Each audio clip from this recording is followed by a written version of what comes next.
అనుదిన నిత్యజీవపు మాటలు. దేవుని నామానికి మహిమ కలుగునుగాక. దేవుని వాక్యాన్ని చదువుకుందాము.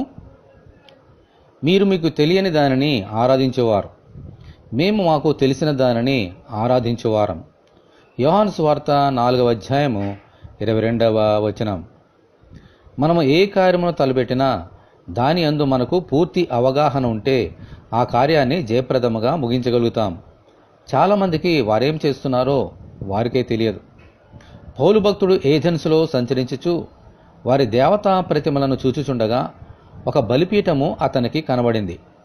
దానిమీద తెలియబడని దేవునికి అని వ్రాయబడి ఉంది. అంటే వారు దేనియందు భక్తి కలిగి ఉన్నారో, ఎవరిని ఆరాధిస్తున్నారో వారికే తెలియదు.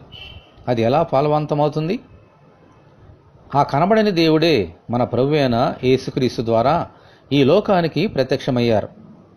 ఈయన మానవుల కొరకు తన ప్రాణమును ఎలా పెట్టారో, ఎలా రక్షించారో, ఎలా చనిపోయి తిరిగి లేచారో గ్రహించినప్పుడే ఆయనను తెలుసుకొని ఆత్మతో సత్యముతో ఆరాధించగలుగుతాం.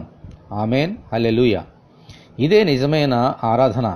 ఇటువంటి ఆరాధనే దేవుడు మన నుండి కోరుకుంటున్నారు. మనమందరం దేవుని ప్రార్థన చేసుకుందాము.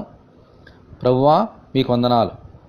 మిమ్ములను వ్యక్తిగతంగా తెలుసుకొని ఆరాధించినట్లుగాను, తెలియని వారికి మీ గురించి తెలియజేసి వారిని మీ వద్దకు నడిపించినట్లుగాను అనుగ్రహించమని, ఈ వాక్యం వింటున్న నీ బిడ్డలందరినీ అలాగున దీవించమని ప్రభు అయిన యేసుక్రీస్తు ద్వారా ప్రార్థన చేయుచున్నాము తండ్రి. ఆమేన్. మన ప్రభు అయిన యేసుక్రీస్తు కృప మనకందరికీ తోడే ఉండి నడిపించునుగాక. ఆమేన్. పరిశుద్ధ దేవుని మందిరం.